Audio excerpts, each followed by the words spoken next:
साथियों नमस्कार।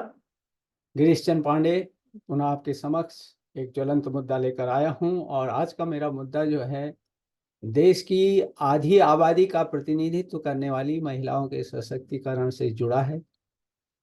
इधर पिछले कुछ वर्षों में महिलाओं के कल्याण के लिए सरकार के स्तर पर क्या कदम उठाए गए, क्या प्रयास किए गए और उनसे कहां तक महिलाएं लाभान्वित हुई हैं और उनके समक्ष वर्तमान में क्या चुनौतियां हैं, इन सभी मुद्दों को समेटे हुए जो है मेरा आज का वीडियो है। इससे पहले कि मैं आगे बढ़ूं, आपसे अनुरोध है कि यदि आपने मेरे इस चैनल को सब्सक्राइब नहीं किया है तो कृपया कीजिएगा। जो भी सामग्री आपके समक्ष प्रस्तुत करता हूं उसे शेयर भी कीजिएगा, क्योंकि समसामयिक मुद्दों पर जानकारी होती है, लाभप्रद जानकारी है। साथियों, दुनिया में नंबर 1 की बड़ी आबादी वाले देश भारत में रोजगार के अवसर सृजन करने में देश की लगभग आधी आबादी का प्रतिनिधित्व करने वाली महिलाओं की भूमिका आज किसी से छिपी नहीं है। आज जहां महिलाओं की यह कारोबारी भागीदारी जो है देश के विकास में अहम भूमिका निभा रही है, वहीं महिलाएं जो हैं आगे बढ़ते हुए दूसरी महिलाओं को भी सशक्त और आत्मनिर्भर बनाने में मददगार साबित हो रही हैं। 2011 की जनगणना के आंकड़े बताते हैं कि 2001 से 2011 के दौरान देश में महिलाओं की शिक्षा का स्तर जो है 116% बढ़ा है, जो कि एक बड़े बदलाव को रेखांकित करता है महिला सशक्तिकरण की दिशा में। साथ ही तकनीकी शिक्षा में भी महिलाओं का दखल बढ़ा है, यानी वहाँ पर उनकी भागीदारी बढ़ी है। वर्तमान में उच्च शिक्षित हो या अशिक्षित, महानगरों से लेकर गांवों तक परिवार का दायित्व संभालने के साथ साथ अधिकतर महिलाएं जो हैं आजीविका के लिए भी काम कर रही हैं। जहां एक ओर शिक्षित महिलाओं की बड़ी संख्या जो है कॉल सेंटर में कार्यरत है, आतिथ्य सत्कार क्षेत्र है, नागरिक उड्डयन है, चिकित्सा सेवा है, वस्त्र उद्योग है और मीडिया क्षेत्र, इन सारे क्षेत्रों में जो है महिलाएं काम कर रही हैं। तो वहीं कम पढ़ी लिखी और अशिक्षित महिलाओं का एक बड़ा प्रतिशत जो है कल कारखानों में और छोटी मोटी कंपनियों में कार्यरत है।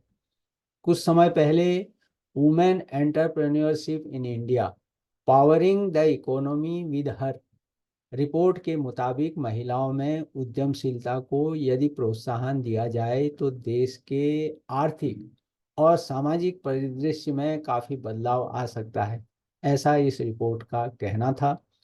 और यह रिपोर्ट बताती है कि उद्यमशीलता के लिए महिलाओं का आगे आना देश में 15 से 17 करोड़ 15 to 17 करोड़ जो है रोजगार के अवसर पैदा कर सकता है।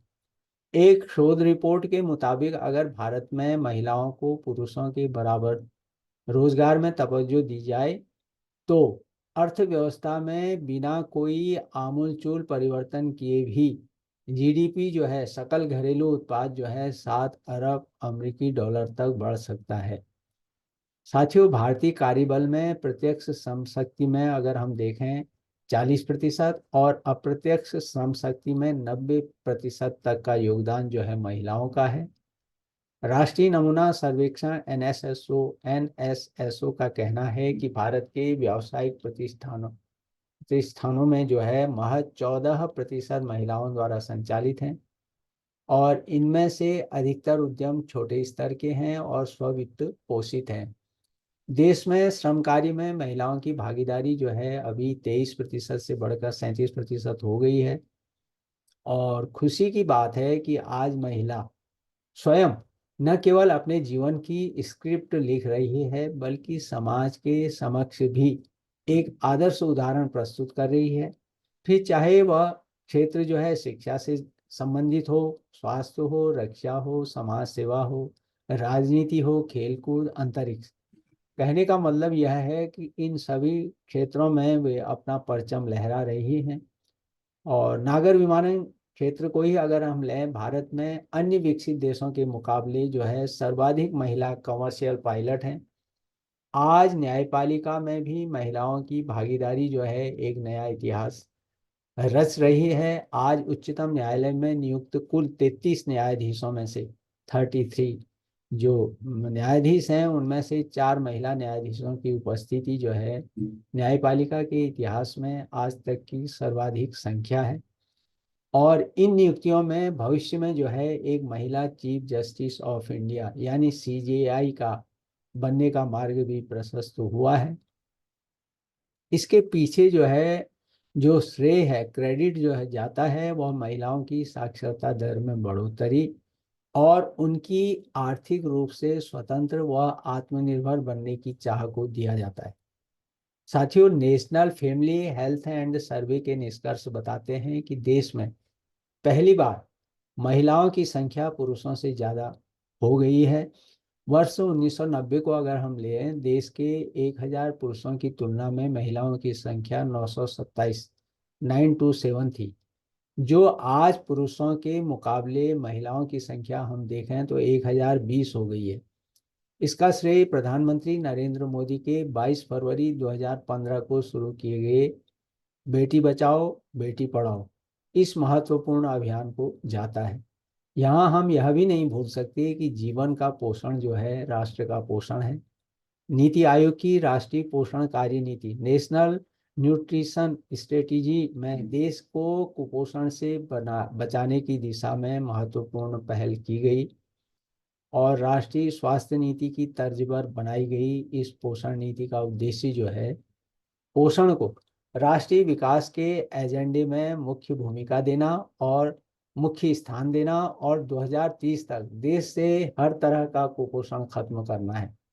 केंद्र सरकार के स्तर पर साथियों कई योजनाएं जो हैं महिला सशक्तिकरण की दिशा में उठाए गए लिए गए हैं। कई कार्यक्रम जो है चल रहे हैं जिनमें जननी शिशु सुरक्षा कार्यक्रम है, जननी सुरक्षा योजना है, एकीकृत बाल विकास सेवाएं हैं, प्रधानमंत्री मातृ वंदना योजना है, मिशन इंद्रधनुष है, राष्ट्रीय ग्रामीण स्वास्थ्य मिशन है, मध्याह्न भोजन योजना है, राष्ट्रीय पौषणिक कार्यक्रम है, सबला नामक युवा बालिका सशक्तिकरण है, विशेष भोजन स्नेह शिविर योजना है, प्रधानमंत्री सुरक्षित मातृत्व अभियान है, माँ का पूर्ण लाड़ प्यार mother's absolute affection MAA, Ayushman Bharat है, स्टार्टअप इंडिया है और हेल्थ एंड वेलनेस सेंटर्स हैं, राष्ट्रीय खाद्य सुरक्षा विधेयक है। कहने का मतलब ये है कि ये सारी योजनाएं जो हैं ये महिलाओं के सशक्तिकरण की दिशा में महत्वपूर्ण योगदान दे रही हैं। साथियों, स्टार्टअप को ही लें अगर हम, तो हाल के वर्षों में महिलाओं ने स्टार्टअप के क्षेत्र में अपनी मजबूत उपस्थिति दर्ज कराई है। ज़्यादा समय नहीं हुआ जबकि यह एक आम धारणा थी कि महिला उद्यमियों के लिए फंड जुटाना बहुत मुश्किल है, लेकिन स्टार्टअप में लड़कियों ने अपना परचम लहराकर इस धारणा को ध्वस्त कर दिया।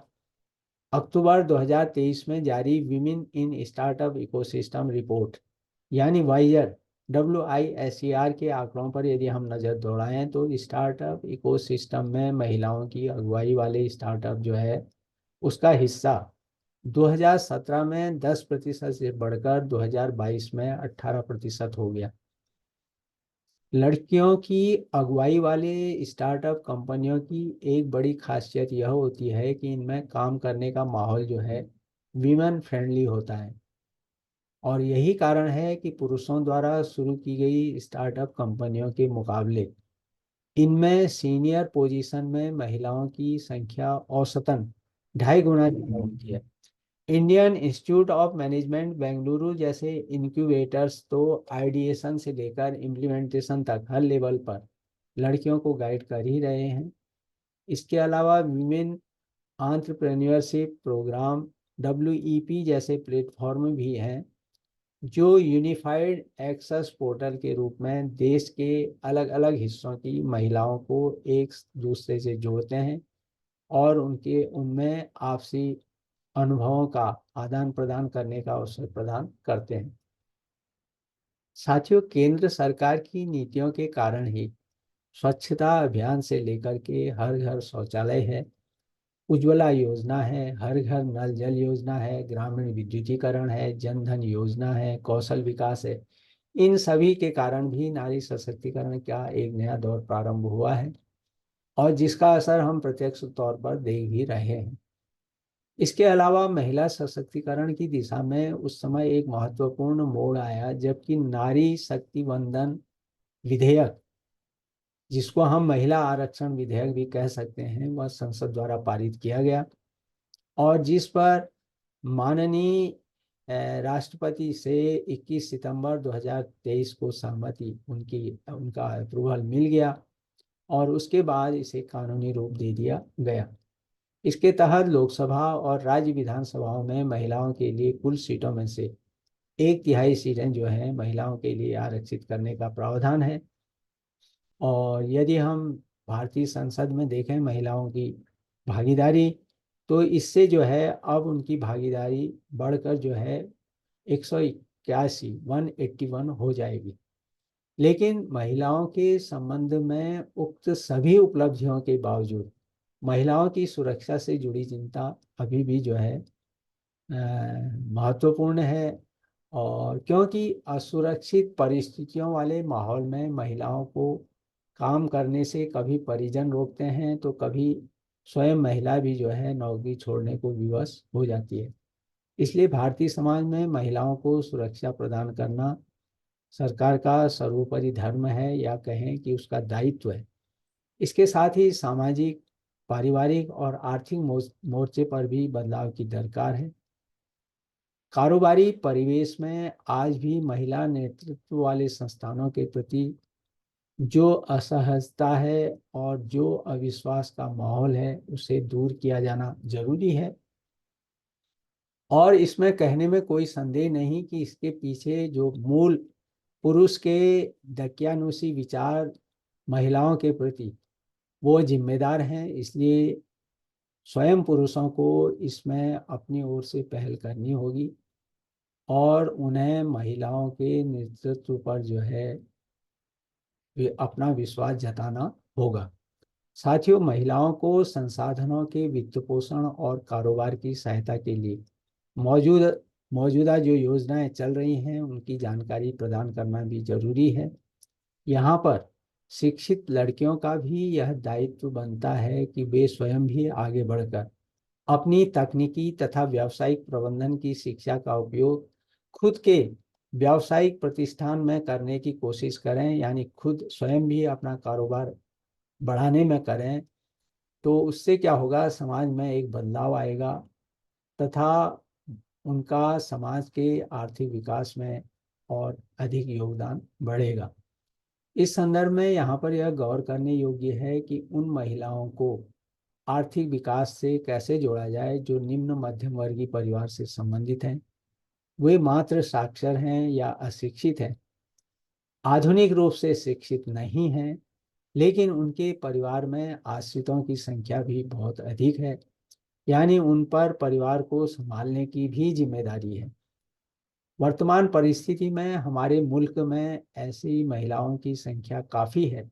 इसलिए यहाँ एक आदर्श स्थिति यह बन सकती है कि आत्मनिर्भर भारत के तहत वोकल फॉर लोकल का जो नारा दिया गया है, जो अवधारणा है, उस पर तेजी से जमीनी स्तर पर और पहल की जाए। हालांकि इस पर काफ़ी कुछ काम हुआ है, लेकिन इस पर और अधिक ध्यान दिया जाए तो इससे क्या होगा, जहां स्थानीय संसाधनों का समुचित दोहन होगा, वहीं महिलाओं के लिए रोजगार के अवसर भी स्थानीय स्तर पर उपलब्ध होंगे, जिससे